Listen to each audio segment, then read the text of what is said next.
Okay. So hi, thank you very much for a very wonderful and energetic introduction for me. So this is my question for today. What if all of us are disabled? Thought-provoking. So before we begin, let me first ask all of you, what comes into your mind whenever we hear the word disability or disabled? Any answers? Whatever comes into mind. The first thing that pops up. Nahihirapan. Wheelchair. Incapable. Hidden. Okay. Discount. Discount. Yes, malaki po ang discount. Meron ako PWD card, malaking discount. Okay. Ngayon, doon sa current notion natin, sa current narrative na, okay, hindi ko in-implant yung mga yan ha. Sagot niyo yan personally, okay? So, for us, for most of us, disability is often viewed as a medical or bodily impairment, okay? Mainstream media also usually focus on the part na these people need diagnosis, treatment, or mechanically speaking, they need fixing, okay? So if you look a little closer, we always have this notion that disability is a bodily impairment. It's something that is personal, okay? Now let me give you a twist. What if all of us become disabled? What if the world will look like, what do you think the world will look like if basically all of us become disabled? Okay? Will the bodily impairment be personal or individual? Or can we see a deeper structure, a systemic thing that happens in the background? Okay? Now, if we're going to look closer, we can realize that disability is actually a social construct. Okay? It's not just individual, it's not just a pathological or biological problem, it's a social problem. Why? Let's first interrogate the concept of normalcy.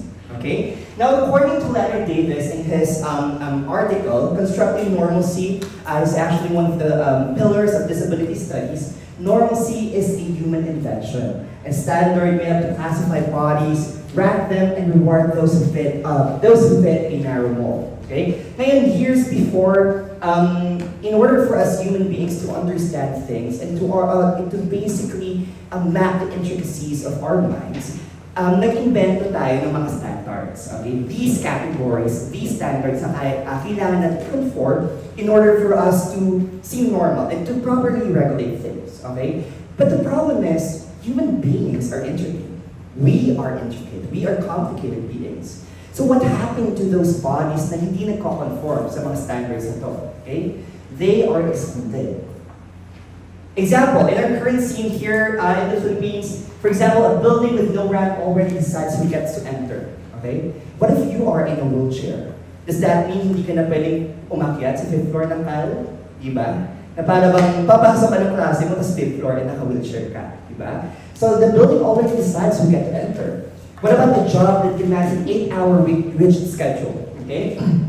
It already chooses which bodies count as productive.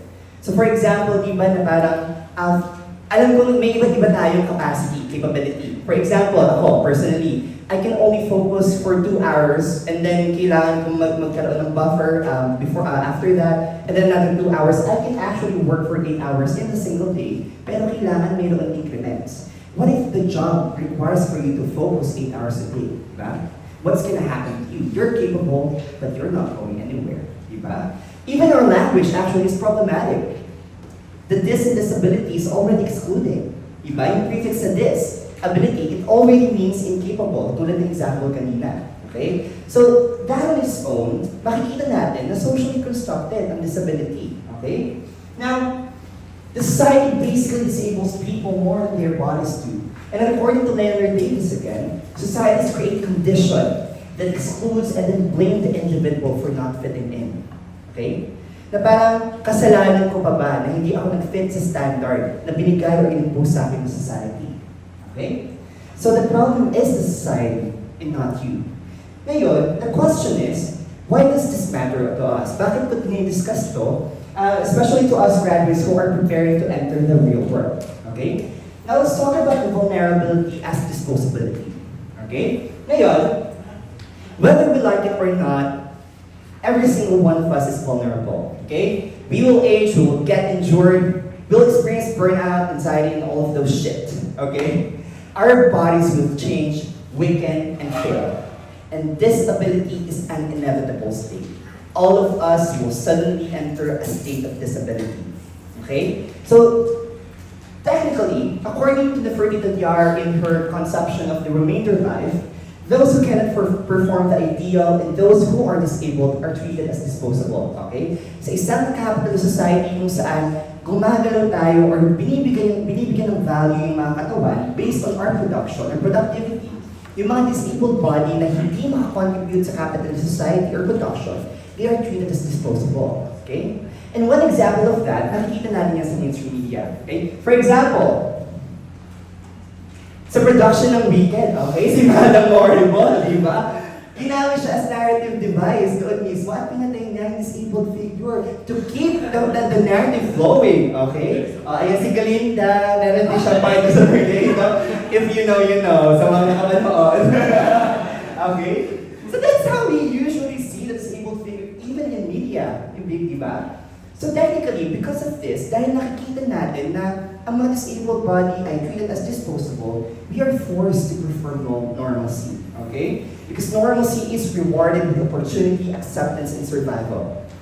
For example, nakaranas tayo ng burnout, na-depressed tayo, anxiety. We will push through it so we can technically get these rewards, reap these rewards. But what are we paying it for? Diba? We are paying with it with our bodies. We are denying ourselves, we are denying our bodies of our needs, okay? Just to perform that fucking normalcy. Okay? So disability is not an exception to the human condition. It is the human condition. We will enter this state no matter what happens, okay? It's inevitable. So, then again, we'll go back to the question. What if all of us become disabled? Okay? Ano mangyayari kapag lahat tayo ay dumating na sa point na yun? Okay? And the answer to that is the rise of interdependence. We will become interdependent, okay? We will see each other as equal. We will see each other as differently able bodies rather than disabled or incapable bodies, okay? Now, interdependence means we rely on one another not out of pity, but out of recognition that dependence is normal. We need to depend on each other, okay? For example, di ba na kapag nagkasakit tayo, we depend on our families, on our friends, okay? That's the same thing, okay, with interdependence.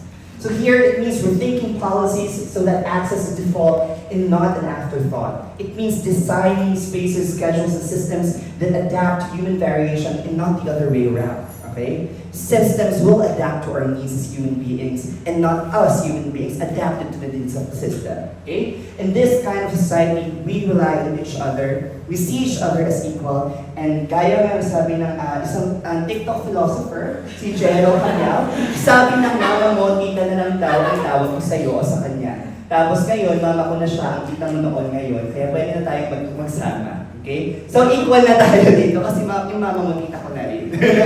Okay? So ganun siya. So if we imagine an interdependent community, a UP, basically for example, dito sa ating community, a UP where ramps, accessible rooms, and flexible deadlines aren't accommodations but standards. Okay? Workplaces that value rest and mental health as much as productivity. Places built so that no one needs to belong. A culture where care is seen as political, where caring for others is how we build a more human world. Inclusion here in this kind of society is no longer a favor, but a shared responsibility. Okay? And exclusion is no longer an accident, but rather a choice built into our systems. Our treatment to the disabled body with disability is no longer exclusionary, but rather accepting. We will finally call ourselves as differently able bodies. Because that's who we technically are, okay? Like for example, di ba na parang,